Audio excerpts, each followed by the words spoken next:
Hai sahabat sehat, tahukah kamu bahwa setiap tanggal 1 Desember diperingati sebagai Hari AIDS Sedunia atau World AIDS Day? Dan tujuannya tentunya untuk mengedukasi dan meningkatkan kesadaran kita serta kewaspadaan mengenai penyakit HIV/AIDS.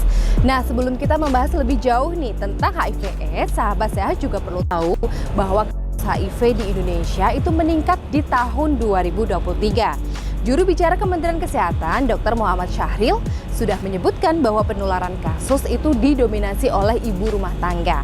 Dan berdasarkan data Kementerian Kesehatan juga menyebutkan bahwa ibu rumah tangga yang terinfeksi HIV itu mencapai 35% atau bertambah sebesar 5.100 kasus setiap tahunnya.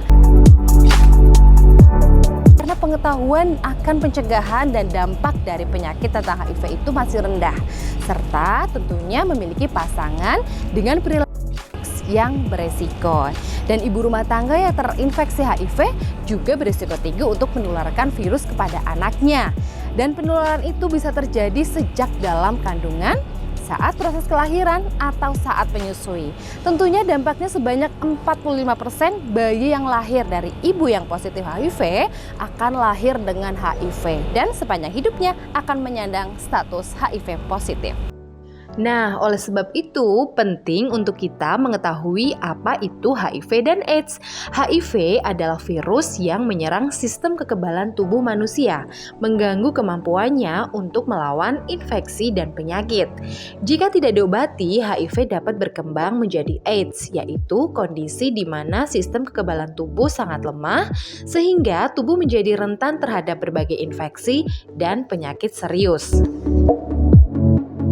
Kebanyakan penderita mengalami flu ringan pada 2-6 minggu setelah terinfeksi HIV. Flu bisa disertai dengan gejala lain dan dapat bertahan selama 1-2 minggu. Setelah flu membaik, gejala lain mungkin tidak akan terlihat selama bertahun-tahun meski virus HIV terus merusak kekebalan tubuh penderitanya sampai HIV itu berkembang ke stadium lanjut menjadi AIDS. Pada kebanyakan kasus, seseorang baru mengetahui bahwa dirinya terserang HIV setelah memeriksakan diri ke dokter akibat terkena penyakit parah yang disebabkan oleh melemahnya daya tahan tubuh. Nah, penyakit parah yang dimaksud itu antara lain adalah diare kronis, pneumonia, penurunan berat badan secara drastis, atau toksoplasmosis otak. HIV/AIDS masuk melalui 2 jalur, yaitu melalui cairan kelamin dan darah, sehingga faktor resiko HIV/AIDS berhubungan dengan kedua hal tersebut, antara lain sering berganti pasangan, melakukan hubungan seksual yang beresiko baik homoseksual maupun heteroseksual, menggunakan jarum suntik narkoba secara bersamaan, penularan dari ibu hamil yang mengidap HIV/AIDS melalui plasenta ke janin. HIV/AIDS tidak menular melalui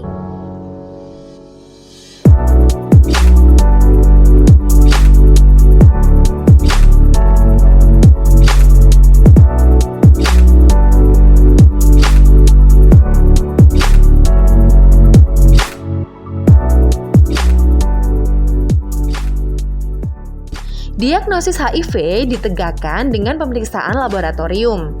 Jenis pemeriksaan laboratorium HIV dapat berupa tes serologi yang terdiri dari tes cepat atau rapid test dan tes enzim immunoassay. Kemudian ada juga tes virologis yang terdiri dari tes HIV DNA kualitatif. Biasanya tes ini digunakan untuk mendiagnosis keberadaan virus pada bayi berumur kurang dari 18 bulan. Dan tes HIV RNA kuantitatif, tes ini digunakan untuk memeriksa jumlah virus dalam darah. Pengobatan HIV/AIDS. Penderita yang telah terdiagnosis HIV harus segera mendapatkan pengobatan berupa antiretroviral atau ARV yang bekerja untuk mencegah virus HIV menggandakan diri dan menghancurkan sel CD4. Pengobatan ini dapat digunakan untuk ibu hamil agar mencegah penularan HIV ke janin.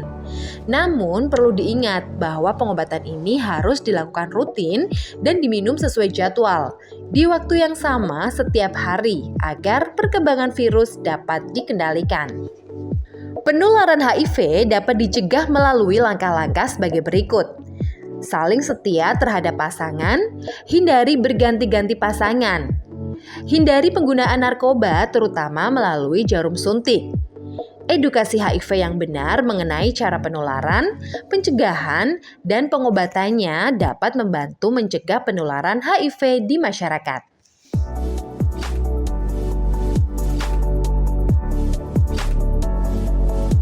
Tentunya bukan hal yang mustahil bagi orang dengan HIV/AIDS atau ODA untuk dapat terus hidup sehat. Mereka perlu ekstra hati-hati dalam menjaga kesehatan dan kebugaran tubuh. Berikut tips-tips sehat bagi ODA. Minum obat secara teratur. Pola makan sehat. Rutin berolahraga. Hindari rokok dan minuman beralkohol. Menjaga kebersihan diri. Dan mengurangi stres. Selain pengobatan, dukungan dari lingkungan maupun masyarakat bagi ODIF juga dibutuhkan.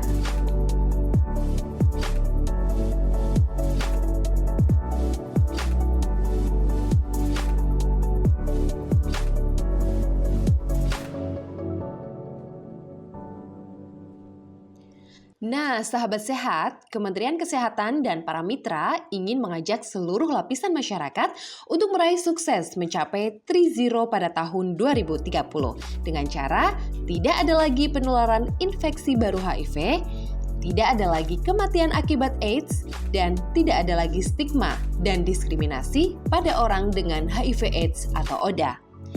Tidak ada ruang untuk stigma, mari hapus diskriminasi, wujudkan kesetaraan, bersama kita bisa. Mari berdiri bersama melawan HIV/AIDS.